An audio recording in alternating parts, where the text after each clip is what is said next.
Hey, it's Andrew HUANG, and I'm just gonna pack this video with as many tips and tricks about creating better song transitions as I possibly can. Let's start with an easy one, just adding transition-y sounds. So you know your risers, your whooshes, sometimes you can get away with just one, but sometimes it's nice to layer them. So here's an example from my song with Tom McGovern and Gabby Rose called Julian. On and off again, on and off again, on and off again. I hate cutting off that epic sax solo, but it's not relevant to today. So I've got a handful of samples loaded up.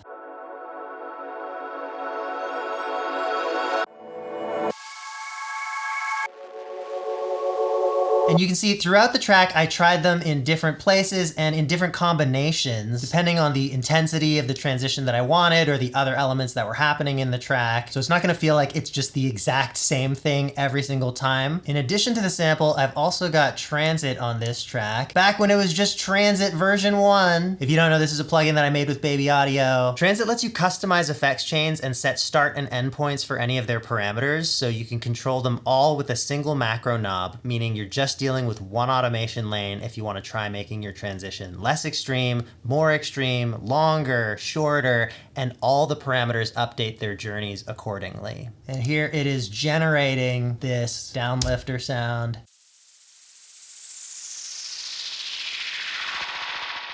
And sometimes it's nice to synthesize this stuff instead of relying on samples, because then you can really fine tune it, you know? You could go from low to high. Change what effects are on it. You get the idea. And bonus tip, you can do a transition to a transition. So here I've got Swell Tiny, and as I see it, this is leading from the part of the song that has drums to the part of the sound without. And then it's the part of the song without drums here where the main other bigger swells are happening. So let's listen.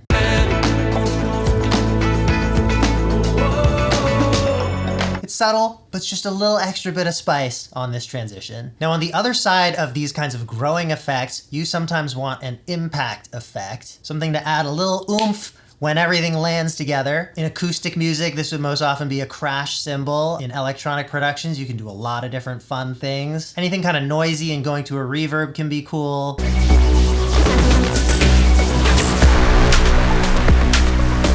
So I've got this guy.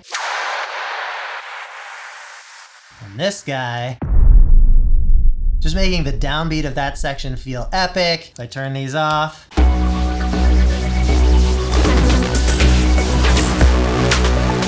It's just not quite as big. We want a literal explosion sound there in this case. So that's adding sounds for transitions. Now let's talk about making transitions out of existing sounds in your track.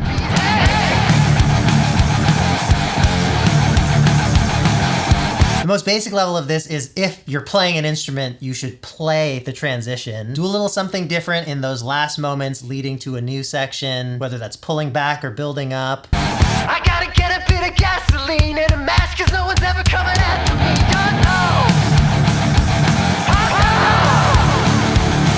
So that's me and Rob in the One Day a Year band 1st of October, playing our instruments harder as we lead up to the chorus. Now this example also contains the next thing I want to talk about, which is throwing a sound to an effect. You can hear during that transition, my vocal goes to a delay. It's echoing out there for a bit. That was not present on earlier vocals. Just a little something to add some more interest. And you can really dial this in if you want to. If we go back to that track, Julian, here is Tom's vocal going into a delay that grows into the next section. All along the line.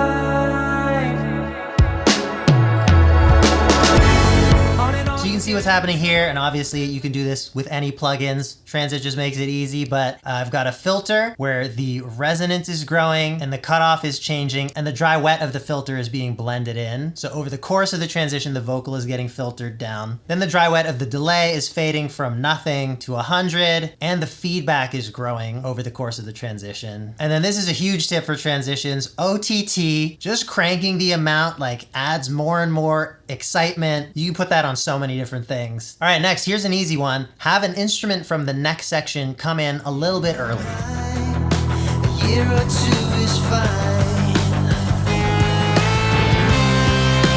If I died So that synth part has a pickup that leads into the chorus. And you can do this with whatever instrument. It's just one of those simple things that helps keep songs feeling more alive and cohesive. One of the main issues I spot in people's productions when they're just starting out is that song sections feel very mechanical. It feels very much like, here's one thing, now here's the next thing. So you're looking for these ways to glue the sections together. Another thing to think about is stacking multiple automations, and this could be sound parameters or effect parameters.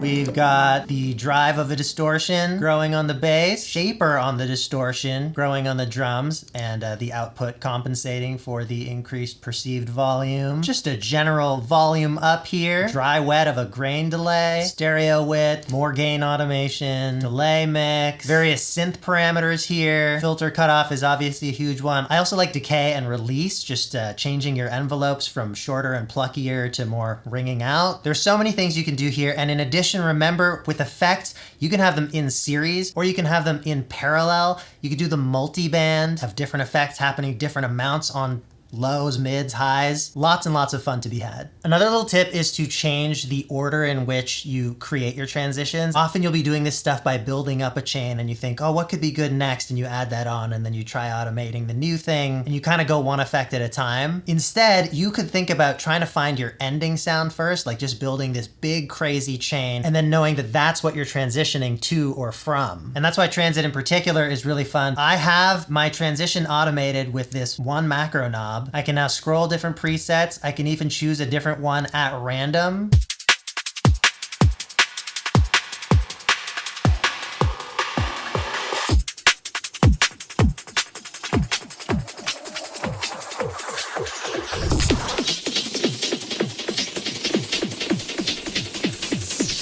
A few little mini tips at this stage. Pay attention to your curves as you're automating transitions. Typically, if you draw automation, it's going to be linear, and most DAWs should allow you to adjust these curves. In Ableton, it's holding Alt while you click and drag. I find more often than not, I am going with this more kind of exponential shape. It just makes it more dramatic because the rate of change is also increasing.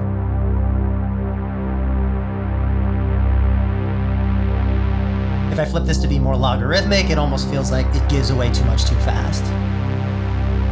And so we're almost like plateauing here instead of feeling like it's still transitioning. So spend time on your curves. It's tedious, but it's worth it. Some other ideas around curves. Let's look at a new example. Here's the classic, more exponential shape.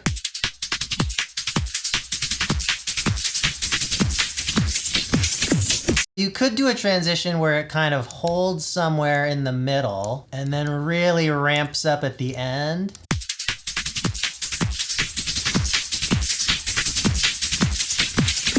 Another shape I occasionally do is having it kind of turn back at the end.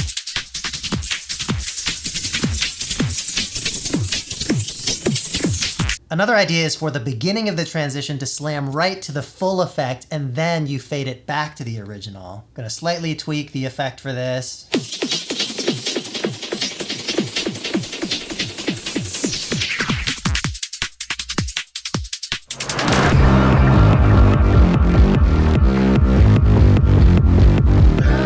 Now let's take it a step further. Instead of just effects on your sounds, process them and print it to audio and then do all kinds of audio manipulation on it. This is a custom effects processor that I did a video on if you're interested, but it's actually just 5 guitar pedals inside it. Nothing crazy. This is what I use for the examples I'm about to show you. You can also, of course, just resample stuff right in your DAW. The point is, once you have it in audio, you can edit it in ways that are just not possible if you're only looking at automation. So here's just a bunch of different noise that I got by running parts of my track through these guitar pedals.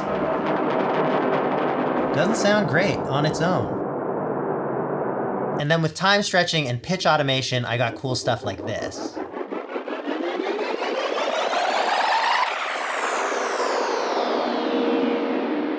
Turning them into a bunch of whooshes and risers, but with a lot more character than the stuff that you would normally just grab out of a sample pack. More basic edits like fading and reversing are also cool. Reversing reverb is actually a real classic transition trick, and if your sound doesn't already have reverb, just duplicate the track, put it to a full wet reverb, and then reverse it, or put just a part of it to a full wet reverb and reverse that. I did that on some timpani in this track. Here's what it's like going to a fully wet reverb. And when you reverse that, in context,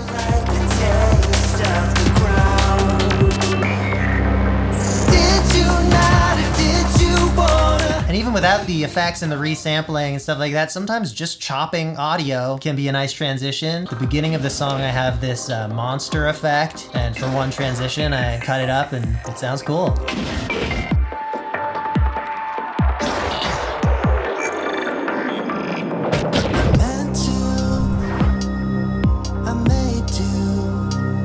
All right, we've talked about adding sounds, we've talked about changing sounds, but just as important, let's talk about removing sounds. A few quick examples. Here's my track Crown again. The part I showed you before with the timpani reverb that was reversed, you'll notice there, the drums also completely cut out.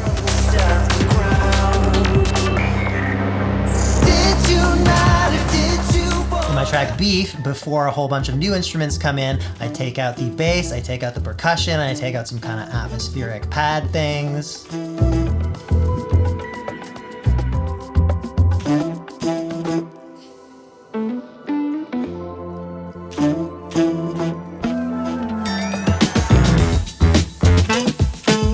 You can also remove all the instruments. Silence is a huge punctuator.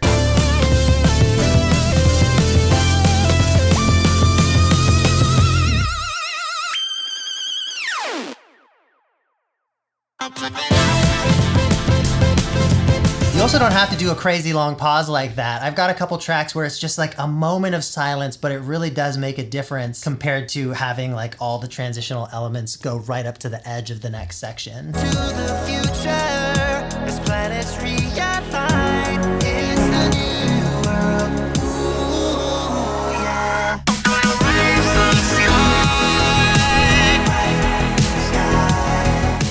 Let's also talk about transitioning across the bar line. So in a lot of my examples so far, you have the transition and it leads up to the new section. You can have the transition kind of go over the new section or even start on the beginning of the new section. So in this track, Interstellar, I've got a bunch of transitional elements, you know, a drum fill, things are building up, and then some instruments cut out for the first beat of the new section.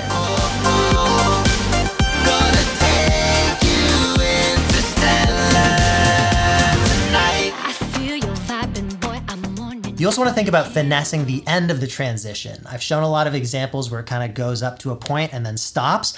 Sometimes though, it sounds better to have it kind of hang over the next section. Here's another example from Sonic Boom. The vocal goes to a delay, and in this case, I found it was nicer to have that carry us over into the next section.